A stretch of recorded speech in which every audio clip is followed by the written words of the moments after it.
everybody. Hi.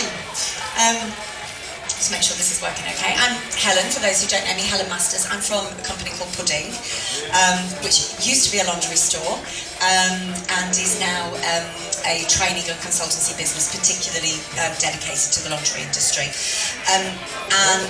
Martin has asked me to come along today to talk to you about something that I've been working on with a lot of my clients, some of whom are members of AIS. Which is basically how you can deliver in lingerie stores and in lingerie departments a customer experience that really has the wow factor, and how you can use that to double your sales.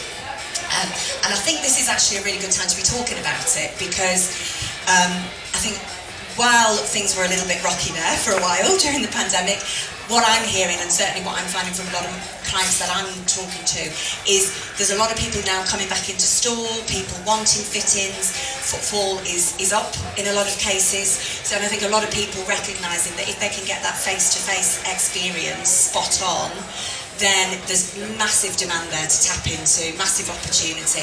And of course, if you get the face-to-face experience spot on, we can stop people just going online, and you've got a business that's sustainable for the long term. So basically, today is just me sharing a few of my tried and tested techniques that I use with stores, particularly with sort of department stores, to really look at how they can deliver the wow factor, accelerate the service, and as a result of that have been able to help clients significantly improve their sales and even double their sales. So, just put my notes down. Just for anyone who doesn't know me, just a little bit about me first, just to explain why I've been asked to talk today. So, I have been in retail for 25 years, unfortunately, which makes me realise how old I am. The first 10 years was sort of in the corporate world, and so I learned quite a lot about big businesses there and the challenges they have. I then moved into setting up and running my own lingerie retail business, which was called Pudding, and learned a lot through that process about the lingerie business, and was lucky enough, I think, to be able to combine some of the things I'd learned, some of the sort of disciplines, particularly around things like how you train in a sales and service model from big business, and combine that with the things that indies are obviously really good at, the high-level service, getting to know their customers. And I was quite fortunate in that we had a business that was sort of punched quite well above its weight in terms of sales and profits. We were one of the biggest accounts for quite a lot of our brands that we stocked, even though we were a relatively small store. And I think that sort of enabled me to understand sort of quite a bit about the variability you can have obviously as a lingerie retailer. So when I very quickly had 2 children later on in life, and it sort of all came a bit as a surprise, I decided to move away from 7 days a week retail and use what I'd learned to help other businesses to improve their own performance, and that's what I've been doing for the past kind of 8 years or so. I work with a small team. We help with all aspects of the lingerie business, but a big part of what I do is bra fitting training and sales and service training, and what I call the wow factor, which is my programme to improve lingerie department and lingerie store sales. Okay, so today I've got a set of slides, but absolutely. Thank you. Please don't feel like this is me talking at you. Just please ask anything you want to say, shout anything out you want to say. Really what I wanted to sort of talk about today was how we turn the theory into reality. So if you look at sales and service, I doubt that there is anybody here who doesn't already know what a good sales and service model looks like on paper. Of course, the challenge is always how do we get our people and our teams to deliver it day in, day out with every customer. So what I'm going to talk about a little bit is how I approach that challenge when I'm working with clients. What does a superior sales and service model actually look like? But also then importantly, how do you take it to the next level? How do you actually get people to deliver it? And what is it that those well-performing stores are actually doing day in, day out? And that's the reason this is called the wow factor, is because the model that I've used for years in my own business and trained in quite a few other businesses basically you can turn into a series of steps for which the mnemonic is wow factor. And this is about creating the wow factor, and it happens to be quite a nice, memorable way of training it into people. So that's what the wow factor is all about. I'm going to come on and show you what the model is that I use, and then look at sort of how, if you wanted to, if you feel like, yes, do you know what, there's opportunity there that we're not maximising, hopefully can give you some ideas on how you might implement it in your business. Some things just to take away today. Look at what the size of the prize might be and what the size of the prize typically is when I've worked with stores. And then obviously sort of let you know if you do need any help, what help's available. And there are some, you can actually win some training courses today as well. So if you've got your goodie bag, you should have a little leaflet in your goodie bag and you can win one of the training courses. So, sales and service in face-to-face lingerie retail. How do we go from the theory to the reality? Well, you guys will know that obviously the chances of a customer buying when they walk into the department are highly variable, and you know a large part of a lot of factors impact that. Certainly, the in-store experience is a big one, and obviously that goes down to what products are available, how easy they are to find, how easy it is to get the information I need when I need it. And of course down to the actual level of service I get. And I tend to find that the service operates on two levels. So you have the process, you know, how easy is it for me to find the products I need? Can I see the sizing there? Is there a member of staff there to help me? Is there somebody to give me a bra fitting when I need it? All of those things. I think most stores that are still around are pretty good at those things, you know, because you have to be. But what I often find when I go into stores who say to me, we think we can do more here, but we kind of need someone to help us understand what it is we can do. And the first thing I do is I can sort of go in and observe. And usually what I find is it's the next level up of service, it's the experience that is potentially the area where there is an opportunity. And it's usually the biggest lever that you have to pull, because most department stores and even independents, where you know I've seen, you've got more people quite often in there than you may realise, and if you can just tap into giving those people the service, giving more of those people the same service, you can see a massive acceleration in your sales. And how do I know? I mean, there's been lots of studies on this, and I've sort of worked with lots of different sized, different businesses on this. And typically, when somebody walks into a lingerie department or a lingerie store, the typical conversion rate to sales is 19%. If you can implement a proactive high service model, and I've seen this in many businesses, you can actually shift that to 45%. So that is a massive, massive increase, obviously, in your bottom line sales. Now, don't get me wrong, I'm not saying that everybody is suddenly going to be selling to 1 or 2 people that walk into their department, because obviously there are other constraints, like, you know, the resources we have, the people we have, the products we have. But I have yet to find a business that can't make significant improvements, basically, and that's what this programme is all about. And what I've found is it is about a model within lingerie that, you know, I'm sure is familiar to everyone, that is, selling lingerie is different to selling other categories of product, and even other categories of fashion product. You know, usually lingerie needs to be sold as opposed to being bought. Most women who walk into a lingerie department for the first time don't realise they have a need until an expert, helpful, proactive salesperson helps them understand that they have a need. And that's where the difference can come, if you've got people who can show the customer that. So it is about, you know, aiming really, with every interaction, aiming to delight the customer. And obviously you're not going to delight every single one, but if you aim to delight every single one, then you're going to obviously achieve a lot better results. The other thing is it's also about making sure that service leads to sales and isn't just done for itself in its own right. Obviously, I'm sure you've all got teams of people who are great with customers and, you know, giving it the amazing service, but ultimately we want to do that in a way that leads to sales as well, and sometimes I find that teams lack the confidence or maybe the techniques to turn that opportunity fully into a sale. And really that's what the Wow Factor model is about. It's about delighting customers and doing that in a way that leads to sales and gets people coming into store, particularly face-to-face stores, and coming back again and telling other people, so you've got a sustainable long-term business. And I'd be interested to hear what everybody thinks. You know, this question of do we all do this as well as we could? Because it isn't rocket science by any means.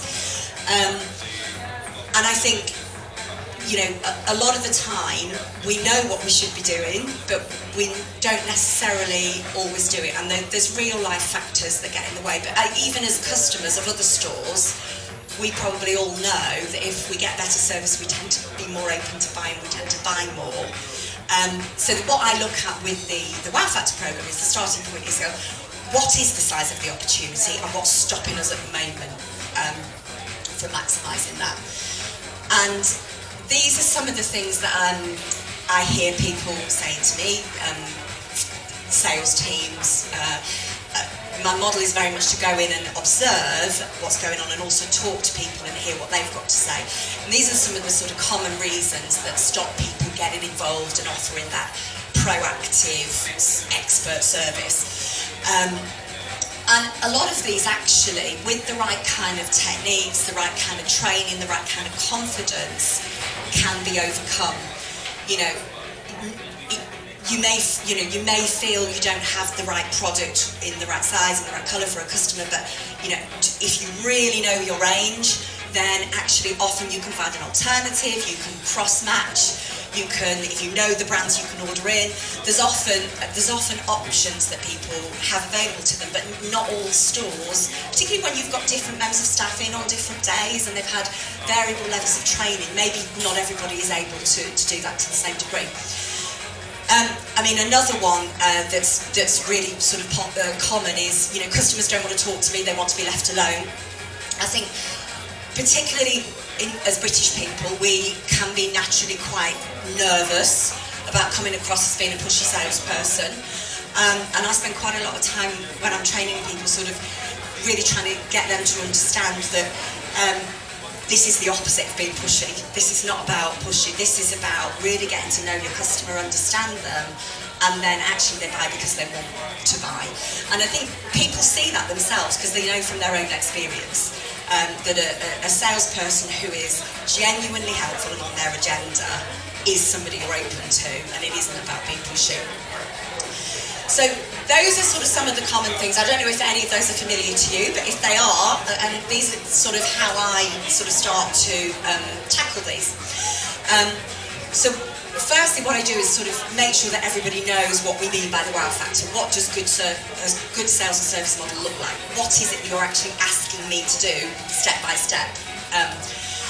Because for a lot of people that hasn't necessarily been articulated, and sometimes it can actually be quite helpful to know what it is am I meant to go and greet people, or am I meant to leave them on their own?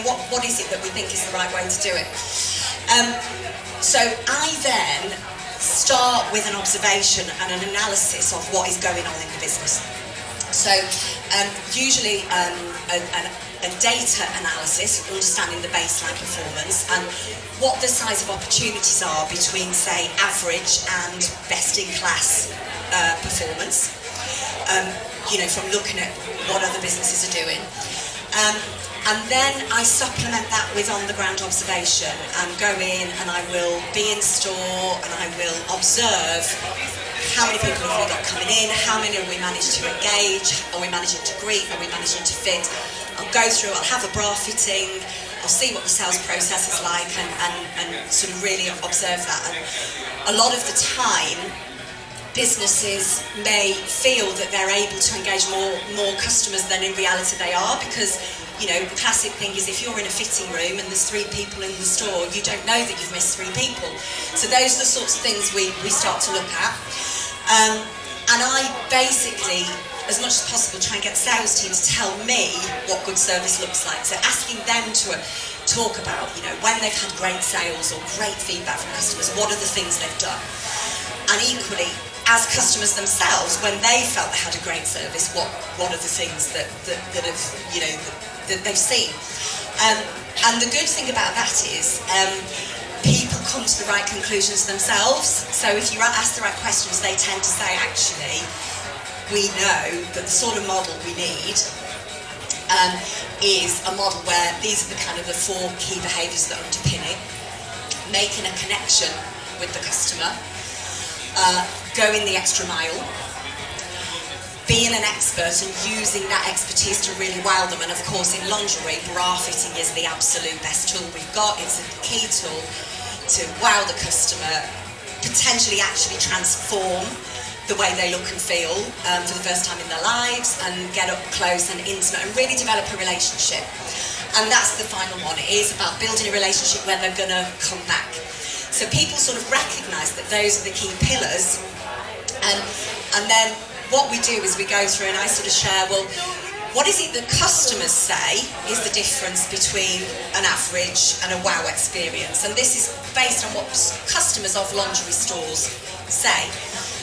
And obviously you can see, you know, what I expect is in the first box, and probably a lot of us are hopefully delivering on that. But from a customer's perspective, that's just what I expect. So if we think we're doing brilliantly well by delivering that, then we're maybe not seeing it the way the customer perceives it. Where we want to be is in the box on the right-hand side, where, you know, you're doing what I need, even if I don't know that I need it. So I might come in and not know I need a bra fitting, but somebody helpfully, expertly, helps me to understand that actually I could benefit from that. You go the extra mile and you make an experience to remember. And the best stores, you know, you're showing me what works for me, and then you're wowing me. You're showing me lots of things, you're helping me find lots of things I love, to the point where I feel like you've transformed the way I feel about myself, and I go away and tell lots of other people. Plus, I now know that you're the expert and I'm going to come back to you. So that's kind of the box we're trying to be in, and that's usually when I go through the training, if we've gone through this approach, people really want to be in that box at this point. They're really fired up because they realise that that is what they want to do and that's what they've got the power to do. So we then sort of talk about, okay, so how do we do this? What is the actual step-by-step process? We do talk a little bit about that shift of, you know, selling lingerie can be different to other categories because it is a model that requires more of a proactive approach. And we talk about the reasons why that's the case. And then what I do is break it down into hopefully something that people can remember. So the initial sort of model is the 4 stages that we've talked, that people have identified they need to follow. So engaging the customer, proactively identifying and meeting their needs today, wowing them and broadening their horizons, and building an ongoing relationship. And of course what's really, really important, and the reason this is a programme rather than just a training course, is this only works if you've also got the right product, the right process, the right people, and the right priority in terms of strategically and management focus. There's a number of, you know, things you have to have in place that underpin this, and that's why it's a programme, a larger programme than just the sales and service training piece. But in terms of making it happen, getting people to actually deliver it on the shop floor, this is where the wow factor comes in. And as I said earlier, it is absolutely not rocket science. It's really straightforward, but if you look at your businesses or businesses you've been in, you probably could say yourself that it's not necessarily every time you get or you observe that service happening. And we're all human and we can't be perfect with every customer. But the point is, when I go through this process with people, we talk about how do you do each of these stages really well. And I ask people, you know, what do you think is reasonable? I mean, probably it's not realistic to think we're going to say hello to every single person who walks into the department. So what is realistic? And usually people say, I don't know, 3/4 people we should be saying hello to. Because I've done my sales funnel analysis previously, when I've been in the store and I've observed, I'm able to tell them the reality of what I've seen, and usually the difference is quite stark. So on that first one, when people are aiming for 75%, it's usually more like 20% that they're delivering in reality. and that pattern follows through at every stage. And obviously some businesses need to focus in on certain stages more than others, and some like literally just decide to start off on welcoming. But basically, usually you can make incremental improvements at each stage that can add up to a big bottom line difference. And of course, expert bra fitting is the heart of that, which is why I tend to offer bra fitting training and the wow factor model together. Equally, you can have bra fitting training on its own, you know, and that in itself is enough to just boost people's confidence and skills. But certainly the fitting by sight method that I know most of us use now, combined with this works really well, because you are literally getting a woman and you can transform the way she looks and feels, and usually she's going to need 3 or 4 bras, so you've got a nice sale there and a customer who's going to come back to you. So, I've whizzed through that a little bit because I'm conscious of time. There's a lot more obviously underneath it. But just to say, if it has sparked a thought and you're kind of thinking, oh, I wonder if maybe we could be engaging more people, maybe we could be offering our service a bit more proactively. What I would say is, if there's something of interest, the first thing I would say is just be open-minded and look at your business critically. Maybe go away and observe the size of the prize, get somebody to stand there and observe. How many people did we have through this morning, and how many did we actually manage to say hello to? And what lines did we use to explain our fitting service? How proactive were we about it? You can really gain a lot just by doing things like that you can do from tomorrow. I think obviously articulate what the wow factor is. What is it you want people to do? Because people don't always know, and it's not always been explained to them. And really important, evolution, not revolution. Really small steps can make massive differences here, and I've seen it literally the day after a bra fitting training course.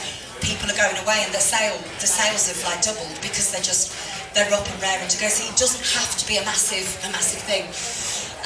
Teamwork is really important. Working as a team, floor management, making sure everyone you're aware of everyone, you're dealing with everyone there. And as I said, management focus is really key. Your staff need the support to be able to deliver this model. But it really is worthwhile. If I show you the kind of typical size of the prize,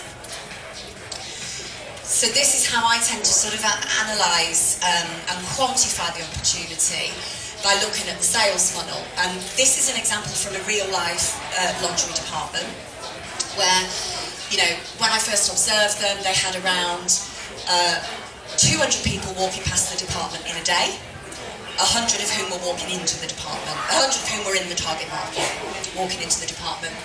Around 25% of those were being engaged in conversation.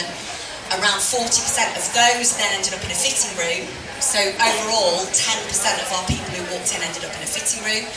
And of course, trying does equal buying in a lot of cases. So the goal, really, if the goal can be to get people in the fitting room, you will usually sell when you've got them in the fitting room. In this instance, that's exactly what they were doing. So 95% of people in the fitting room were buying, and then some other people were buying on a self-service basis. And you can see the average sale was around 1.5 items, and they were delivering just under £1,200 a day. Now, the other side is what I've seen in lots of stores, with the top performing stores and the kind of level you can achieve when you're delivering best practice. So those stores are maybe engaging 75% of the people who walk in, and they're fitting 80% of those that they engage. They aren't actually selling to as many of those because more of those fittings are speculative.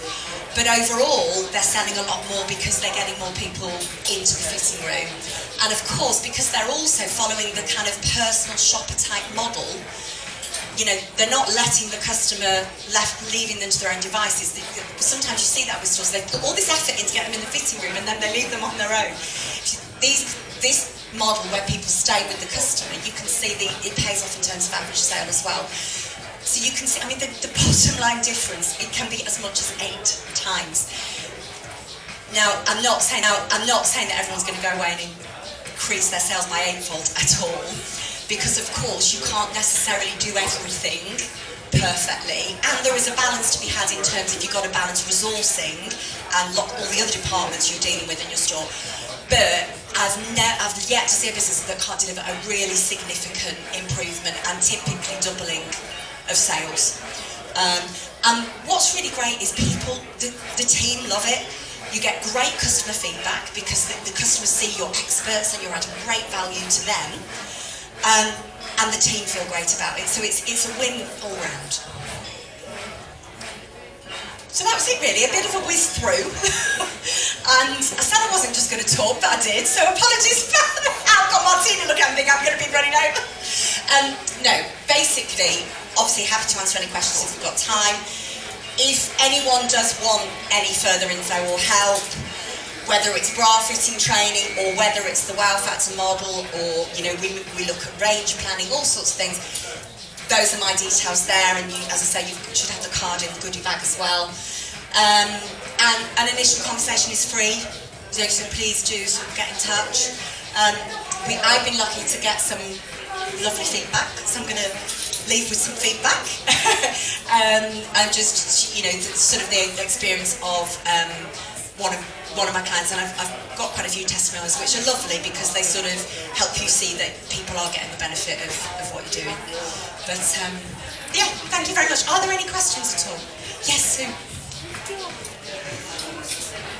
Is there an accreditation they get once they've completed the course that they can then use to say we are approved, accredited? Well, it's really interesting you say that because I mean I give certificates and everything. You know, I give certificates. There isn't really a body. There isn't like, as you know, there's not a formal body. And I've actually been currently in discussion actually with London College of Fashion, who are interested in having something a little bit more formal, and I'm obviously interested in having something where there's some external accreditation. So that's something I'm exploring. It's something I'm exploring. At the moment, they all get certificates, and people do love that. And genuinely, I don't always give them. I have been occasions where I don't give them, so it isn't just like you all get it. Yeah.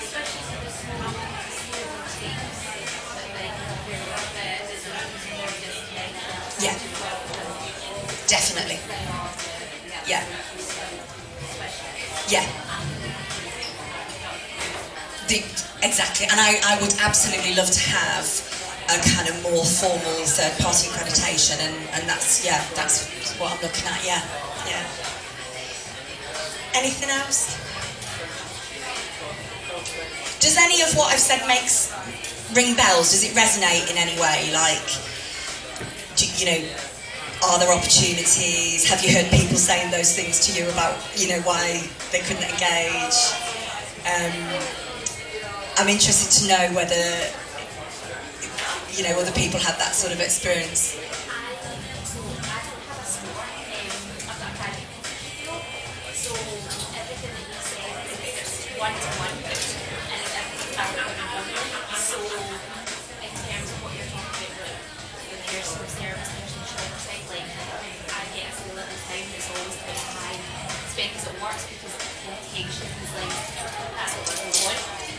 Yeah. They're not going into the store and then waiting about for something to come to your hand and all that. Yeah. That's like, I feel like all they can do that. I'm sure. Well, but what I would love to have a chat with Yeah. Yeah, no, you're welcome. And yeah, happy to have a chat about that, yeah. And I think that's partly the challenge, because when you're one-to-one, like an independent store yourself, you can do that. You can spend time with people and you can be brilliant. And it's how you can shift some of that and into an environment where it's actually more volume. And what I've seen is actually you can. And that's why if you're in a department store, you can sometimes even double your sales, because it doesn't take a lot to have that incremental difference at each stage. Yeah. But yeah, no, happy to have a chat, yeah. Okay, thank you. Thank you very much.